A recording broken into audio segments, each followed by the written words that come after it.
ഇന്നലെ കിടക്കുമ്പോഴേ വിചാരിച്ച കേട്ടോ രാവിലെ വീഡിയോ എടുക്കണമെന്ന്. പക്ഷെ രാവിലെ എഴുന്നേൽക്കുമ്പോൾ കറണ്ട് ഇല്ല, അതുകൊണ്ട് പകുതിന്ന് വെച്ചാണ് വീഡിയോ എടുക്കാൻ തുടങ്ങിയിട്ടുണ്ടായിരുന്നത്. രാവിലെ എപ്പോഴും ഒരു മടിയാട്ടോ എഴുന്നേൽക്കുമ്പോഴത്തേക്കും. ഇന്നും ഒരു വലിയ മടി പിടിച്ച ദിവസമായിരുന്നു. കാരണം പൂജയ്ക്ക് ക്ലാസ് ഇല്ല, മിന്നുവിന് മാത്രമേ ക്ലാസ് ഉള്ളൂ. എന്തായാലും എനിക്ക് രാവിലെ എണീക്കണമല്ലോ എന്ന് വിചാരിച്ചു. രണ്ടുപേർക്കും ക്ലാസ് ഇല്ലെങ്കിൽ ഇത്തിരി നേരം ഉറങ്ങാലോ എന്നൊക്കെ മനസ്സിൽ എപ്പോഴും ഉണ്ടാവാറുണ്ടേ. അതൊക്കെ എല്ലാവരും മനസ്സിലുണ്ടാവാറുണ്ടല്ലേ. പക്ഷേ സ്കൂളിൽ എന്തായാലും മക്കളെ വിടണമല്ലോ. അങ്ങനെ അത് രാവിലെ എഴുന്നേറ്റിട്ട് ഞാൻ മുട്ടക്കറിയും പാലപ്പമാണ് ഇന്ന് ഉണ്ടാക്കുന്നത്. അപ്പോൾ ആദ്യം നമ്മൾ മുട്ടക്കറിക്കെല്ലാം കട്ട് ചെയ്തെടുത്തിട്ടുണ്ട്. കുക്കറിലാട്ടോ മുട്ടക്കറി വെക്കണത്. അതിൻ്റെ ഇടയിൽ നമ്മൾ ചൂടുവെള്ളമൊക്കെ തിളച്ചിട്ടുണ്ടായിരുന്നു. പിന്നെ ഇതാ ചായ വെച്ചിട്ടുണ്ട്. അപ്പോഴത്തേക്ക് തിളച്ചു മറിഞ്ഞിട്ടുണ്ട്. ഇന്നാണെങ്കിൽ അത് പൊന്തി വരുമ്പോൾ ഞാൻ കണ്ടിട്ടുണ്ടായിരുന്നു. പക്ഷേ എന്തോ അതെങ്ങനെയായാലും തിളച്ച് മറിഞ്ഞിട്ടുണ്ട് കേട്ടോ. പിന്നെ കുറച്ച് കഴിഞ്ഞ് വൃത്തിയാക്കാം, ഇപ്പോൾ വൃത്തിയാക്കണ്ടെന്ന് വിചാരിച്ചു. അങ്ങനെ നമ്മൾ മുട്ടക്കറിക്കുള്ള തിരക്കിലാണ്, മുട്ടക്കറി ഉണ്ടാക്കാനുള്ള തിരക്കിലാണ് കേട്ടോ. അങ്ങനെ ഗ്രേവിയൊക്കെ തയ്യാറാക്കി അതിലേക്ക് മുട്ട ഇട്ടിട്ടുണ്ട്. നമുക്കൊരു വിസിലടിപ്പിച്ചെടുക്കാം. പിന്നെ നേരെ മിന്നൂട്ടിയുടെ അടുത്തേക്കാണ് പോയത്, അവളെ വിളിക്കാൻ വേണ്ടിയിട്ട്. പക്ഷേ മൂഡ് ശരിയില്ല കേട്ടോ. അതുകൊണ്ട് ഞാൻ അവിടെ തന്നെ വിട്ടിട്ട് വന്നു. പിന്നെ ഞാൻ നേരെ വന്നിട്ട് നമ്മളെ പാലപ്പത്തിൻ്റെ മാവ് നോക്കിയിട്ട് അതൊക്കെ നന്നായിട്ട് പൊന്തിയിട്ടുണ്ടായിരുന്നു. ഇന്നലെ രാത്രിയിലേക്ക് പഞ്ചസാര ഇടാൻ മറന്നിട്ടുണ്ടായിരുന്നു. കുറച്ച് പഞ്ചസാര ഉപ്പൊക്കെ ഇട്ടിട്ട് കലക്കി വെച്ചിട്ടുണ്ട് കേട്ടോ.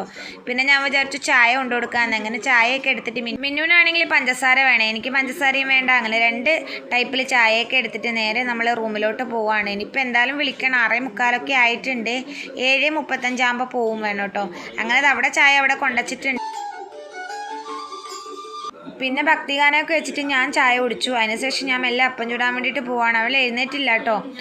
അങ്ങനെ ടി വിയുടെ സൗണ്ടൊക്കെ കേട്ടാൽ മെല്ലെ മെല്ലെ എഴുന്നേറ്റ് വരും. അങ്ങനെ ഞാനിത് അപ്പം ചൂടാൻ വേണ്ടി നന്നായിട്ട് പൊന്തിയതുകൊണ്ട് എനിക്ക് ഭയങ്കര ഇൻട്രസ്റ്റ് ആയിട്ടോ ഒന്ന് അപ്പം ചൂടാൻ വേണ്ടിയിട്ട്.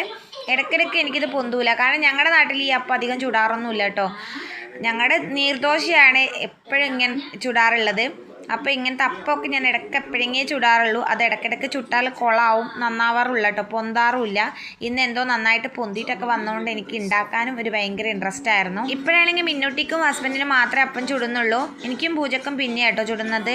അങ്ങനെ അവർക്കുള്ള അപ്പമാണ് ഇപ്പോൾ ചുട്ടുകൊണ്ടിരിക്കുന്നത്. അപ്പോഴത്തേക്കും നമ്മുടെ മുട്ടക്കറി ഇത് റെഡി ആയിട്ടുണ്ട്. കുറച്ച് ഉപ്പ് കുറവായിരുന്നു. അങ്ങനെ ഉപ്പൊക്കെ ഇട്ട് സെറ്റാക്കി വെച്ചിട്ടുണ്ട് കേട്ടോ. എൻ്റെ ഇടയിൽ മിന്നൂട്ടി എഴുന്നേറ്റിട്ടുണ്ടായിരുന്നു. അവളെ എഴുന്നേപ്പിച്ച് കുളിപ്പിച്ച് പല്ലും തേപ്പിച്ച് ഇത് ബ്രേക്ക്ഫാസ്റ്റ് കൊടുത്തിട്ട് അവിടെ ഇരുത്തിയിട്ടുണ്ട്. പിന്നെ അവളെ ടിഫിനൊക്കെ ഒന്ന് എടുത്ത് വെക്കാമെന്ന് വിചാരിച്ചു. അപ്പോൾ ഒക്കെ ചുട്ട് കഴിഞ്ഞു കേട്ടോ അവർക്കുള്ളത്. അങ്ങനെ മിന്നൂട്ടിയുടെ ടിഫിനും റെഡിയാക്കി.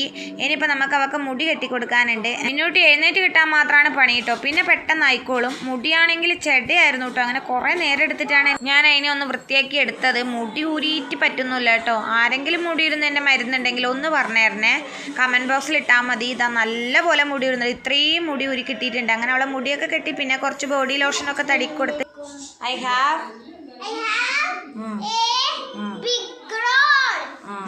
മിന്നൂട്ടിക്ക് ഇന്ന് റീഡിങ് ടെസ്റ്റ് ഒക്കെ ഉണ്ട് കേട്ടോ. അപ്പോൾ അതിൻ്റെതാണ് ഈ പറഞ്ഞുകൊണ്ടിരിക്കണേ. അങ്ങനെ അവൾ ബൈ ബൈ പറഞ്ഞിട്ട് പോയി. അപ്പോൾ ഇന്നത്തെ വീഡിയോ ഇത്രയേ ഉള്ളൂ കേട്ടോ.